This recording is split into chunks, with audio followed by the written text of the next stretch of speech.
I've got so many great questions today. The main question is on sauerkraut. Thanks for joining us today on Questions and Answers with James Townsend and Son.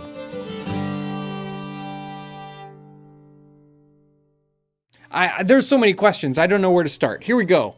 Pod219 says, what kind of meats did they pickle back then? If they pickled meats, that is. And he's asking on the pickled onions video. So that's a really good question. So it really depends on what you mean by pickled. Most of what we think of as pickle, they only really did with fish.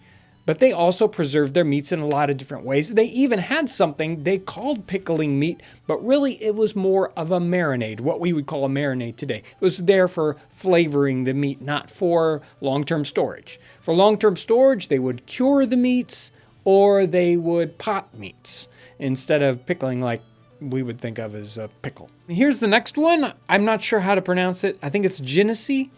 On the pickled onions, she says, or they say, they also do a lot of pickled eggs back then. And yes, pickled eggs are something that you will find in 18th century cookbooks. And we hope to have a pickled egg episode coming up. It'll probably be at least 3 or 4 weeks. Here's a great question from Eliza Day.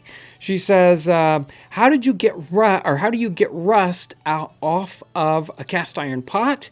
Is it still usable? And she's asking this question on the How to Season Cast Ironware video. And getting rid of the iron, I wouldn't worry too much about rust on your cast iron. In other words, I worry about ruining it. Unless it's very heavily pitted or, of course, rusted through, then that obviously would be a problem. But rust per se isn't necessarily a big problem.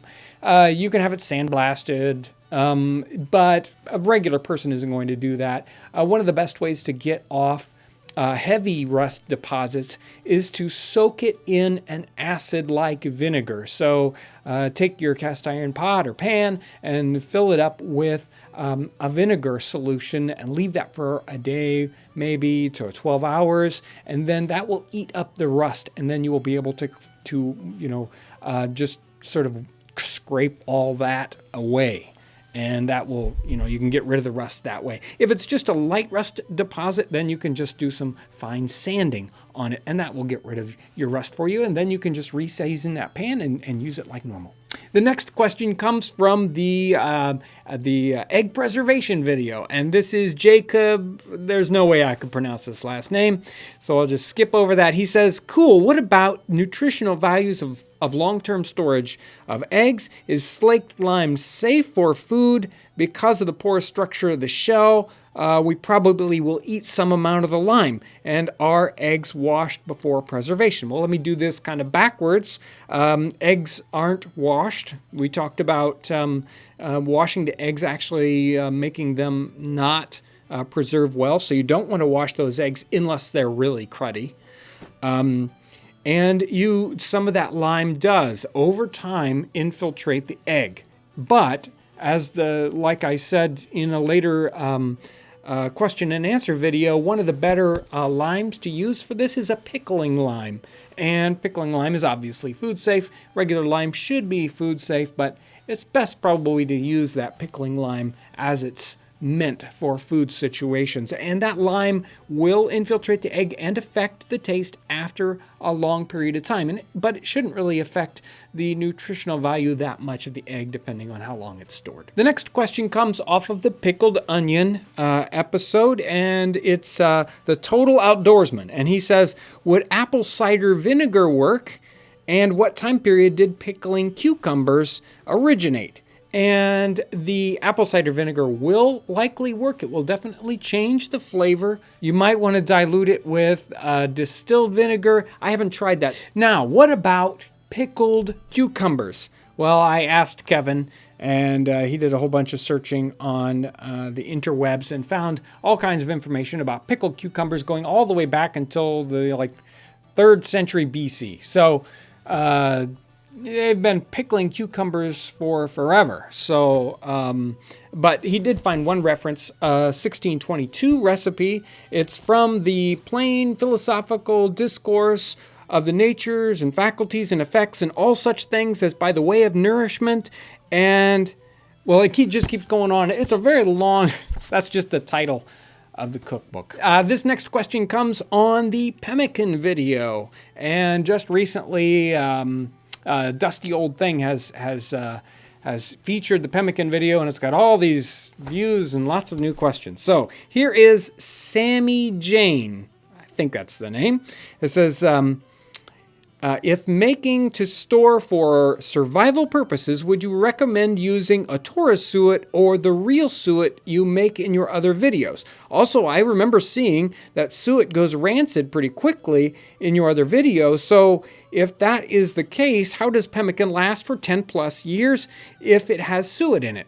Well, if the suet is properly rendered, then the suet will last almost indefinitely, even at regular temperatures. And we don't offer the Atora suet any longer on the website, but we do have this suet, which is USDA approved suet. This stuff will last basically forever. So the unrendered suet, if you just buy suet from the butcher, it will have to be rendered properly. I'll make sure to put a link down in the description text on this video so that you can go and find that rendering suet video. If you are interested in not spending that time to render suet, I'll put a link down in the description to take you directly to our rendered suet product in our catalog. Okay, this one's a really big comment. It's by a mysterious young man, and it's from the Pickled Onions video, and it's very long, but it's mysterious.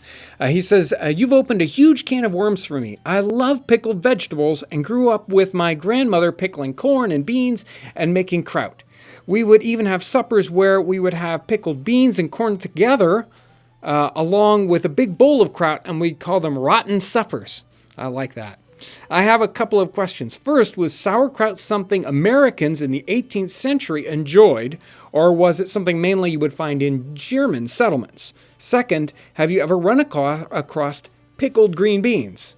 My grandmother pickled them and corn and put them together in a pan, and they were delicious together. Let's start with the bean question. That's easy. Yes, they pickled green beans, and some of the recipes say something as simple as pickle these just like you would cucumbers. So they didn't do anything really different, but they quite often would pickle those, and you'll see that in the cookbooks. Now, sauerkraut. Sauerkraut's a kind of a big topic, and it's very interesting.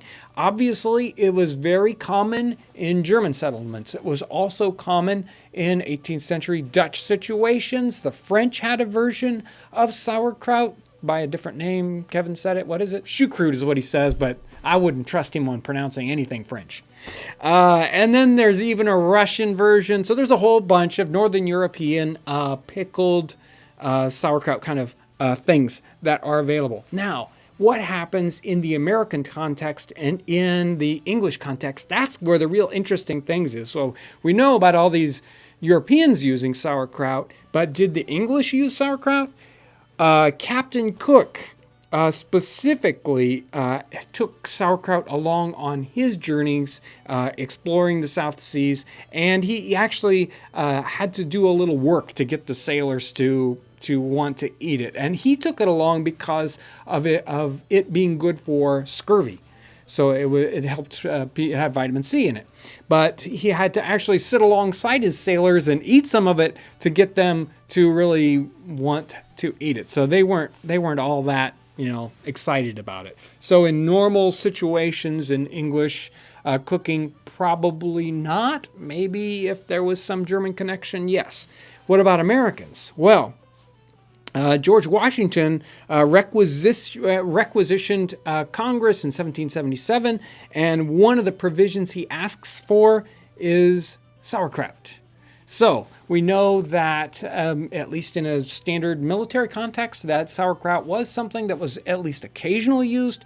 So, and there was a lot more mix in the American situation, especially in the New York area, where you're going to have a lot more mix between Germans and other things. So sauerkraut was probably a much more common in that area. But Washington wasn't from that area, and he was requesting it. So undoubtedly infiltrated a little bit more in the Americas than possibly in England. We had so many questions this week that I couldn't get them all into one video, so make sure to check out tomorrow. We'll have a bonus episode of questions and answers with James Townsend and Son. So I really want to thank you guys for all these questions, and we're going to get so many questions in. I want you to know that I read everyone. I may not be able to respond on everyone, but I read every one of your questions, every one of your comments, and I want to really thank you for the encouragement that I get, that you give me on all those, whether it's just a plain comment or whether it's a question, or